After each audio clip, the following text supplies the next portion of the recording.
motivated to listen to God. Remember something. Remember the mercy seat. When you want to listen to God, remember the mercy seat. Moses said to God, hey, allow me to sit with you and speak to you as a person speaks to a person face to face. And God says, yes, I will speak to you as a person speaks to a person face to face. Remember that the Temple of Solomon, the most spectacular building, had in it the Holy of Holies. No female human beings were allowed in the temple.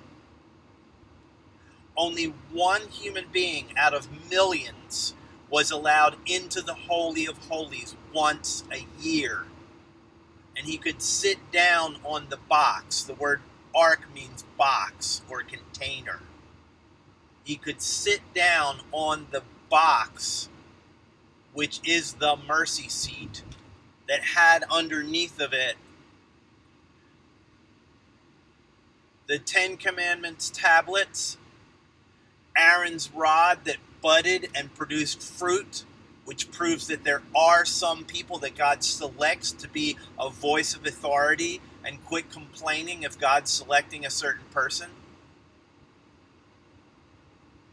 The 10 Commandments tablets, Aaron's rod that budded, and a golden jar that had manna in it, proving that God supplies when there's nothing, and he gives you more than enough for today, and that's all you need to be worried about.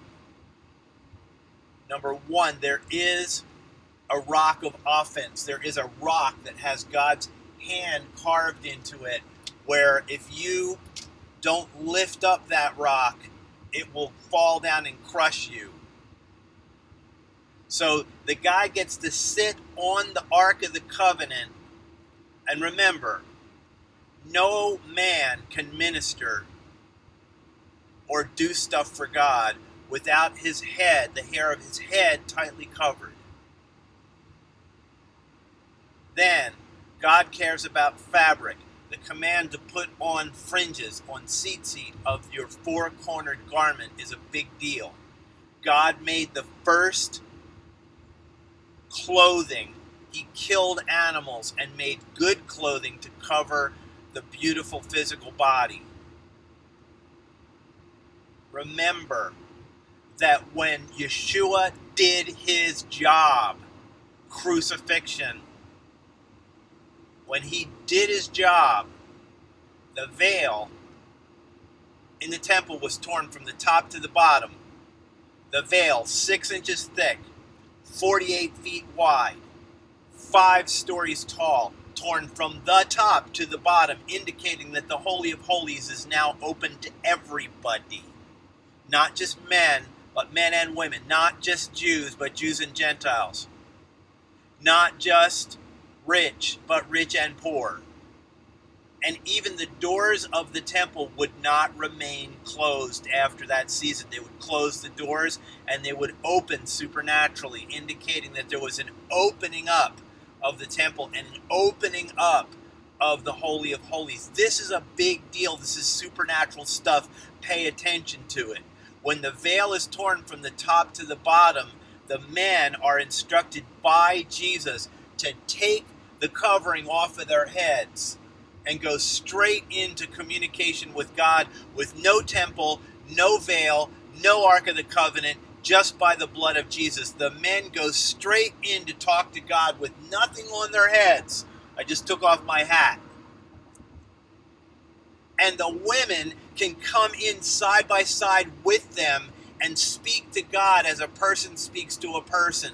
The men and women come in together, but the woman retains the gesture of fabric of the veil so that the angels see that the two job descriptions of male and female are not being screwed around with.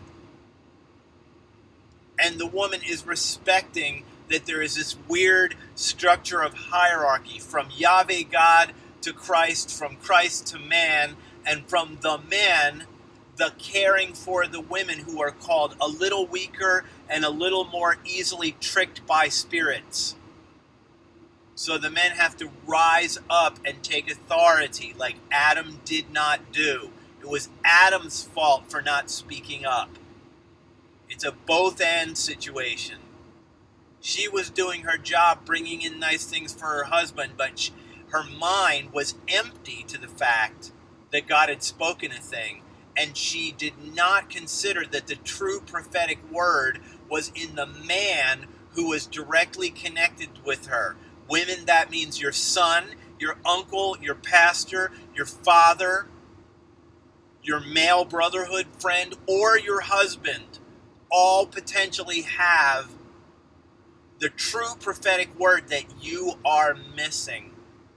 So if you want to get together and listen to God, pretend that you're going straight into the holies. Proclaim out loud, Lord, you tore the veil. Proclaim out loud, the brothers now remove the talit, the fabric from their heads. Remember, all religions on this earth generally have the men have something on their heads when they go into prayer. Do you understand that? The kippah, the yarmulke, the little skull cap over the Jews, that's from Babylon. That didn't even come in until the 12 or 1300s. That little skull cap that the Pope wears, that's from Babylon. That has nothing to do with Yeshua or Israelish lineage. Yeshua never wore a yarmulke or a kippah. Never. Never, ever. And there was no yarmulke or kippah wearing until the 1200s. Look out, because the angels are paying attention to your disobedience. You're born in the freedom of religion zone. You can read the information. If you don't read the information and obey it, you're killing yourself. In the persecution zone, they will kill you. Here, the tricks of Satan will cause you to ruin yourself. If you want to talk to God, get the fabric off of the man's head, get the fabric over the woman's head. Not all day long, but when you're in the inner sanctum, when you're in the Holy of Holies, you gather together, you close the doors. Like when Peter was in prison, you lock the doors to keep out the unbelievers. And you use the fabric over the head of the woman and no fabric over the head of the man. I'm serious. Get away from me if you don't care about this stuff. This is serious. My life is on the line. We can't play games. For 1,800 years, the practice was, men, remove your coverings. Why? When you come into a building, are men supposed to remove their hats? Why? Because of 1 Corinthians 11. It's fighting words for a rabbi to say, hey, if you have a talit on your head and you're praying, you're against Christ. That would get a rabbi's throat slit.